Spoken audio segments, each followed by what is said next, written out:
City are riveted. 20 stories up on the man on the ledge.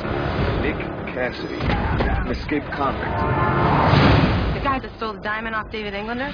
A $40 million diamond. I'm ready to die. It's important that you understand that. David Englander set me up. He wants people to think he didn't do it. I think he's just interested in having an audience. Nick. Hey, you see me? It's your show, bro. Okay, Joey, you know what to do. Don't worry. Everyone's looking at me. Nick, we're in. Help me understand what's going on. How far would you go to take down a man that stole everything from you? Nick, we got a problem here. Find them. Time is running out here, Nick. I need you to believe me. He's playing you.